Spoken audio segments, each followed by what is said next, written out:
جگہوں پہ ہوتا ہے. تو یہ ایک اچھی بات ہے, ایک روایت ہے پاکستان کے ان چند معدود چند اداروں میں سے ہے جہاں پر انتخاب ہوتا ہے. ہمارے یہاں تو پولیٹیکل پارٹیز میں انتخاب نہیں ہوتا, جماعت اسلامی میں ہوتا ہے.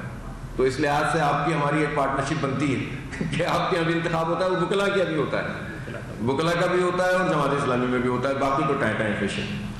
تو اب بات یہ ہے کہ جب ایک حق حاصل ہے کسی کو رائے دینے کا, جب جمہوری عمل پر آپ قدغن لگا دیں گے اور فارم 47 کی بنیاد پر اپنی مرضی کے تقرر کریں گے, تو پھر اگر لوگ کچھ ایسے لوگ تیار ہو جائیں اور کھڑے ہو جائیں, یار اس جمہوریت کا کیا فائدہ جس میں میری رائے کی حیثیت نہیں ہے.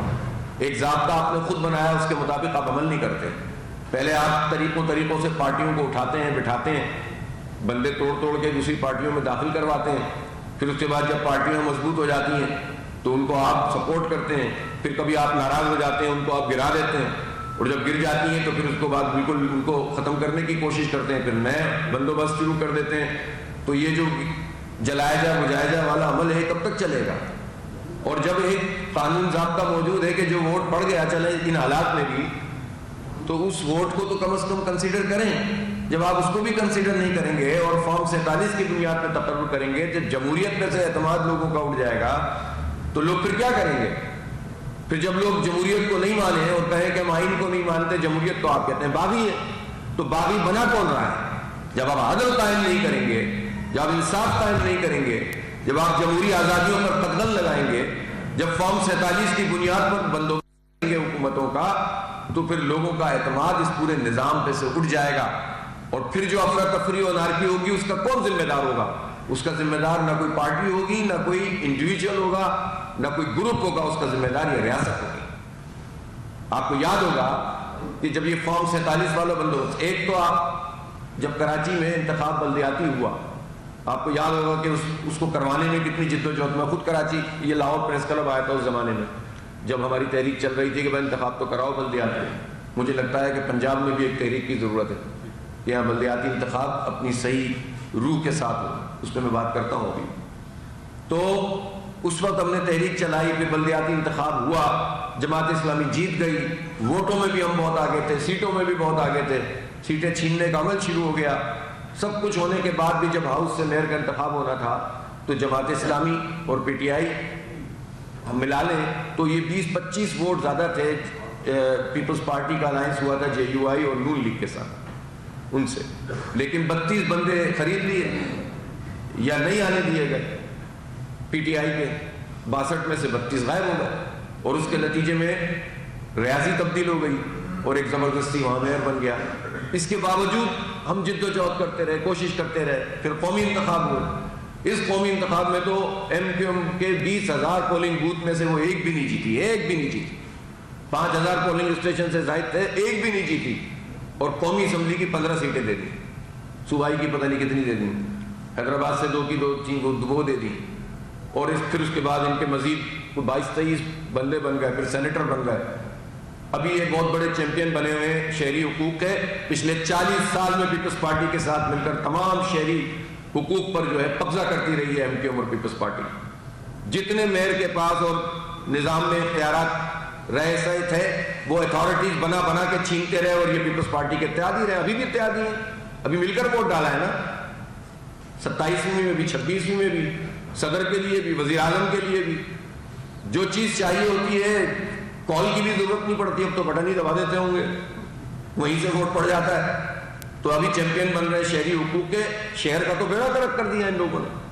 تو یہ جو طرز عمل ہے اس کے نتیجے میں پھر کیا ہوگا؟ اب وہ 2024 کے انتخاب میں انہوں نے مجھے ایک سیٹ پر جس پہ میرے نمبر 700-800 کم تھے, 800,000 کے قریب, اس پہ مجھے ڈکلیئر کر دیا کہ میں جیت گیا ہوں, اور باقی ہماری جتنی سیٹیں تھیں وہ سب کھا گئے. تو پھر ہم تو یہ قبول نہیں کر سکتے تھے.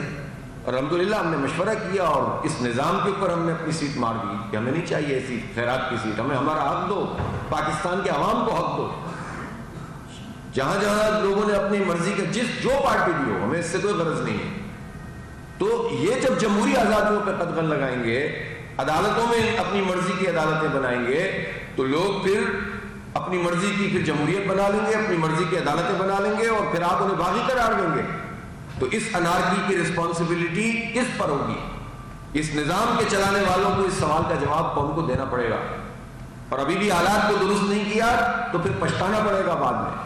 کنٹرول میں نہیں رہتے پھر حالات، جب پھرے ہوئے لوگ نکل کر آتے، کب تک ماریں گے، کب تک کنٹرول کریں گے آپ؟ 25 کروڑ انسان رہتے ہیں یہاں پر، کتنا عرصہ چلائیں گے اس طرح سے؟ اس لیے بہتر یہ ہے کہ ان آوازوں کو وہ سمجھ لیں اور حالات کو بہتر بنا دیں۔ اس وقت ملک میں جو معاشی صورتحال ہے آپ کو دیکھیے، یعنی جتنی خوشیاں مناتی ہے ہماری گورنمنٹ کہ ہم نے اس سے بات کر لی، ہم نے اس سے بات کر لی، نتیجہ کیا نکلا؟ ابھی یہ گیس کے حوالے سے بڈ کی گئی تھیں، کسی بڑی انٹرنیشنل کمپنی کی بڈ نہیں آئی ہے ایک دکا کے علاوہ، ناکام ہو گیا پورا بڈنگ کا پروسیس۔ یہ آپ کی پوزیشن ہے، آپ باتیں ایسی نہیں کر رہے ہیں۔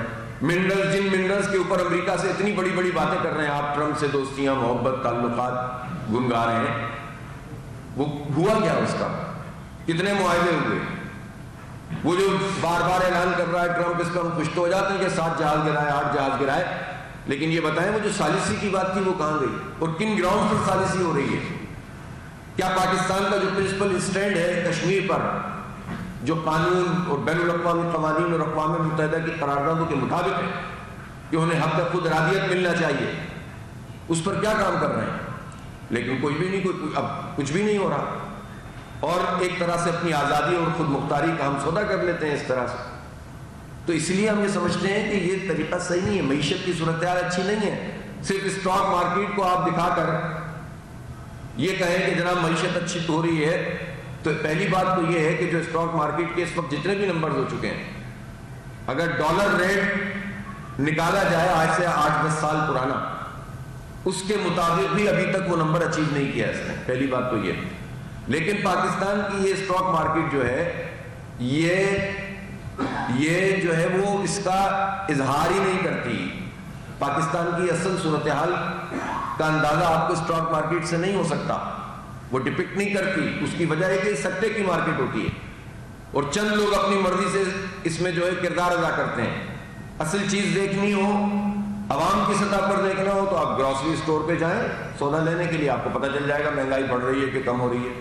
میں آپ سے پوچھنا چاہوں کہ مہنگائی، آپ جب سودا لینے جاتے ہیں یا آپ کے گھر والے جاتے ہیں یا آپ کی بیگمات جاتی ہیں تو آنے کے بعد کیا کہتی ہیں؟ پہلا جملہ ان کو بہت مہنگائی ہو گئی ہے، ہر چیز آگ لگ گئی ہے۔